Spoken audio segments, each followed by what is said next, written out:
Are you ready to listen to a podcast? Here comes the Playhouse Podcast, thanks to Bradshaw and Bryan Law Offices. Find, subscribe, and listen. Liam and his schooling, he takes it so seriously. Every Friday, he makes sure that it's all A's. His mind is on the prize. He wants to be that student athlete, and he wants his mama to get that bumper sticker. And I want the bumper sticker. But I ran across this audio of Kevin Hart. Listen to this. I'm the best father in the world when it comes to the understanding of dumb.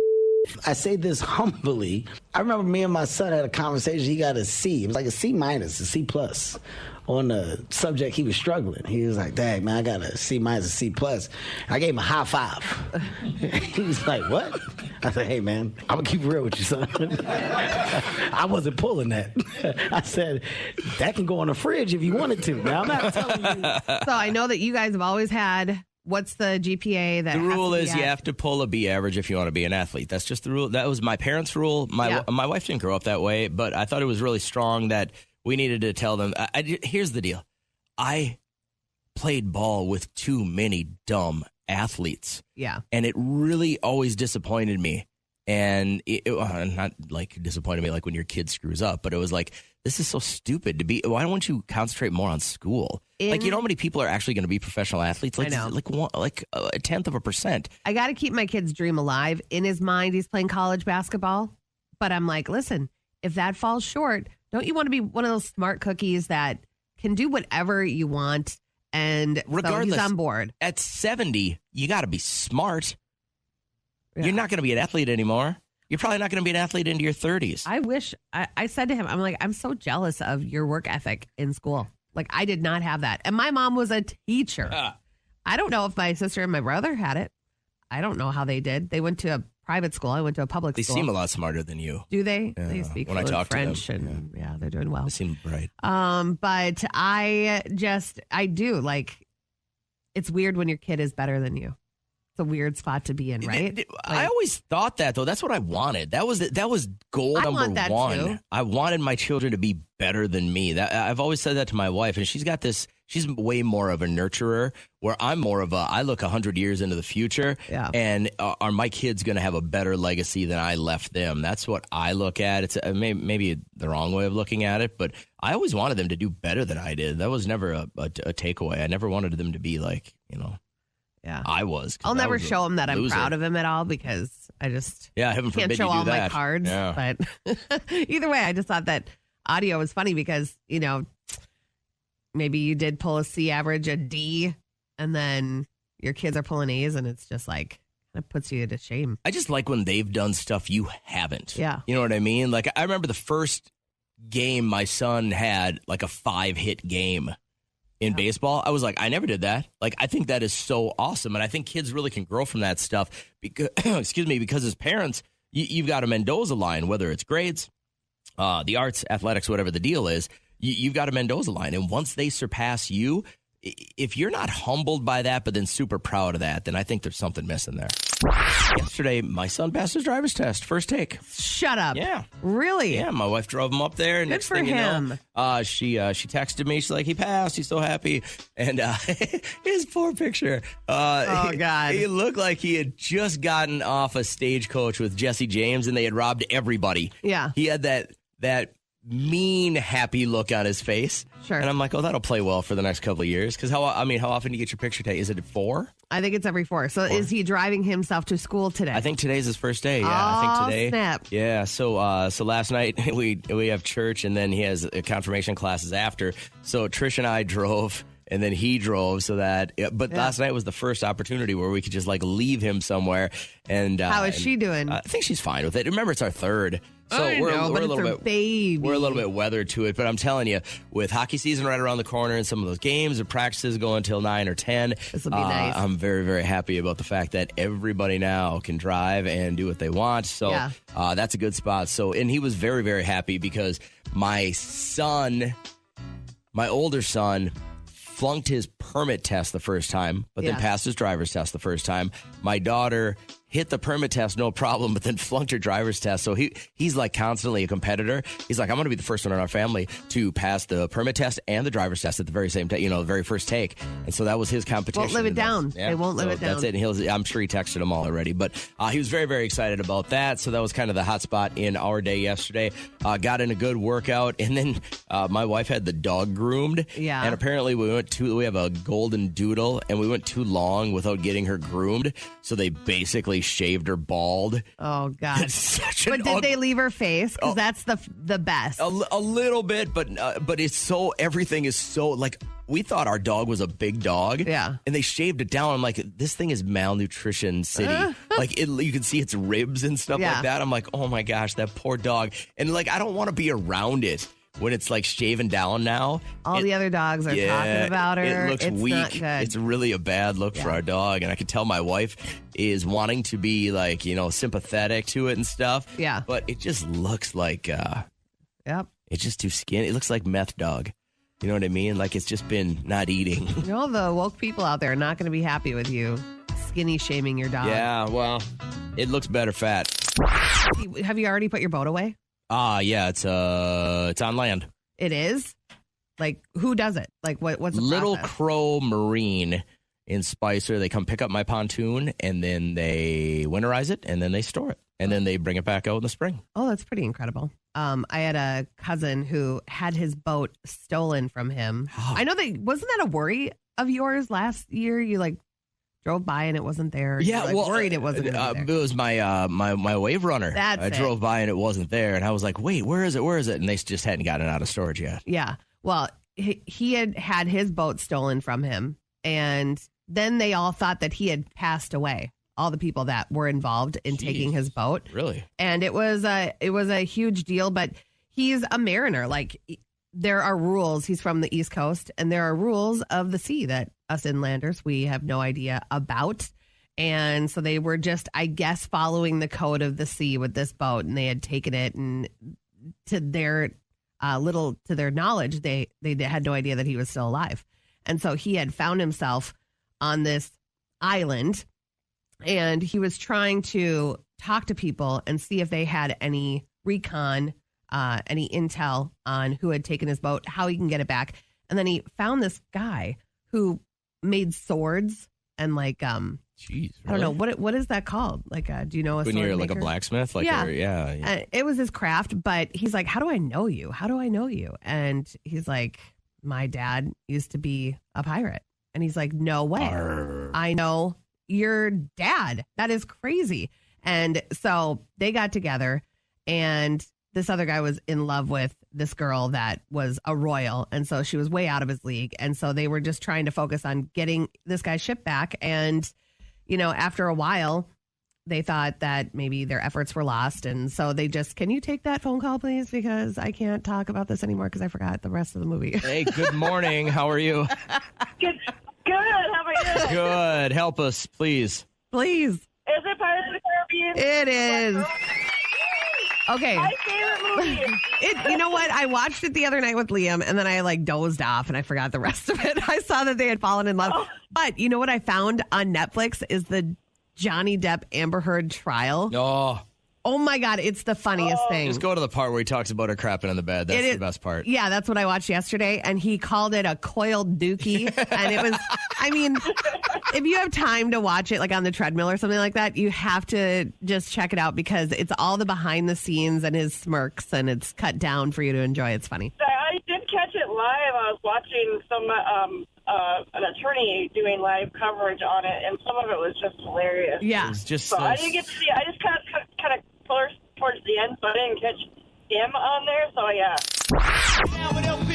Can you help me? Can you help me? Can you help me? Everybody! So let's bring your problems on the radio, see what everybody thinks, and there's usually a decent chance that our audience has been through something like this, or at least they've got some pretty good advice for you. We say good morning to Mallory, as I know we're going to be talking about your job as a waitress here. You're disturbed? Oh, more than I would like to be. So I work in the service industry, and I know, it's kind of there's a service with a smile thing. And, like, obviously when I'm, like, talking to my tables, I'm smiling. Like, I'm happy to be talking with them and interacting. But if the goal is, like, to have good service, meaning you get, like, the orders are correct and things arrive in a timely way, why is my boss deciding that I now need to smile all of the time, including when I'm in the kitchen? Even when no patron can see you. Okay, so we used to work with somebody, and she never smiled. And they actually did talk to her about, do you know who I'm talking about? I do know. They actually talked to her about, you need to look happier to be here type of thing.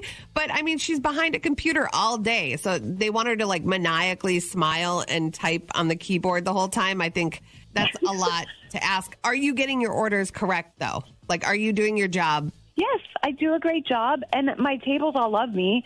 I just don't see, like, my game face is on when I'm interacting with my customers. Why do I need that face on when I'm in the kitchen? And this particular place where I work, we all know that the cooks, like, talk smack about us. The moment we're out the door, they're, like, saying all kinds of awful things about us. Oh, And now you got to be smiley when you go in there. Yeah, why? You know what this reminds me of? Have you guys seen Office Space, where Jennifer Aniston's character has to wear so much flair? Yeah. And she's like, why do I have to put on 35 pieces of flair? There's a new button. It's exactly what this reminds me of. So she had messaged us, and we said, call and talk to us about what your boss had pulled you aside, told you what is now the rule, that she needs to smile everywhere at work now. She is a waitress, not just at the tables, but when she goes back into the kitchen, it's all about creating this harmonious environment.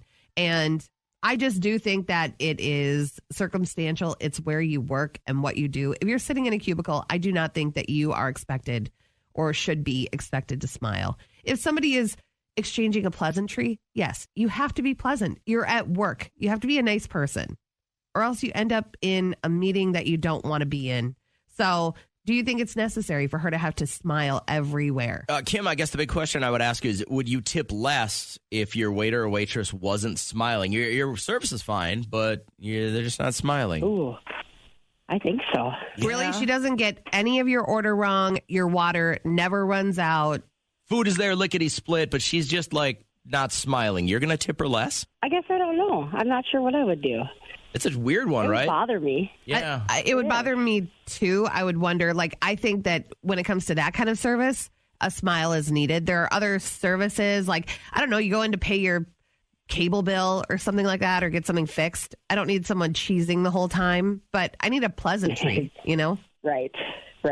Yeah, I think the service industry is the only place that we really expect that, right? Like if you get pulled over, you don't expect a cop to smile at you. If you go in to get your oil changed, like you don't expect them to. Why shouldn't we expect a cop to smile at us? We're paying That's for a tough them. job, man. I don't expect that. Every day they put on that vest and think about how horrible the world is. I wouldn't expect them to smile either.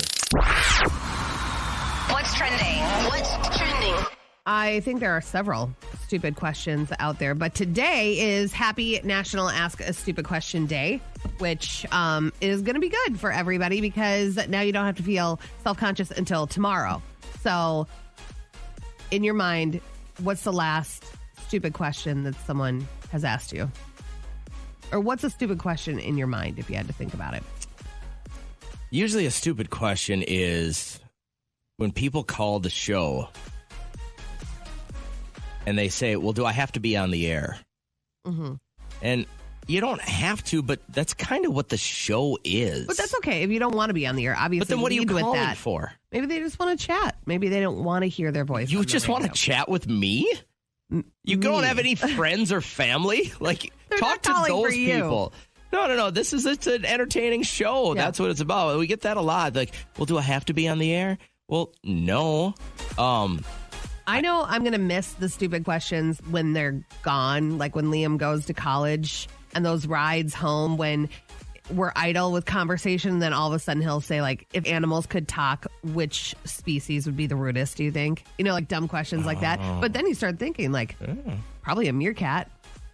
They're rude. Raccoons. Rude as hell, those Raccoons. meerkats. They're just independent and they just do whatever they want. Or like brushing your teeth or wiping your butt. If you had to give one up, which one and why? You know, those for kind sure, of questions. brushing your teeth because you could rinse with something and probably get most of your crap off. Are these even like really stupid questions? Because they're kind of a conversation starter. So what is the last stupid question that was asked to you? You could share with us because today, go ahead and ask them. Feel good about it because it's National Ask a Stupid Question Day. And that is what's trending.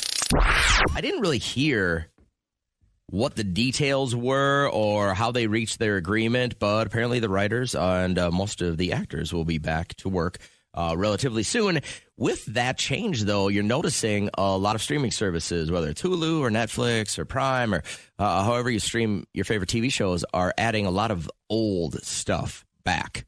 And I saw that Moonlighting with Bruce Willis, which was like one of the greatest 80s kind of sitcom-y, rom-com-y things, is going to be back, or is going to actually finally get to streaming. And I thought, all right, well, let's say you're locked inside your home and maybe the second pandemic rolls around and you can only binge watch one old classic TV show.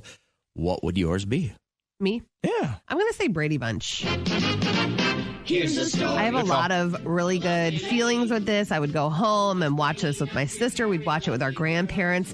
It covered everything, and it still transcends to this day, like school-related problems, dating, interfamily exchanges, equality, intimacy. What about hooking up with your mom? They never did. No. I'm saying on screen. Not on screen, but behind the scenes. Yeah, there were later a lot in the of show.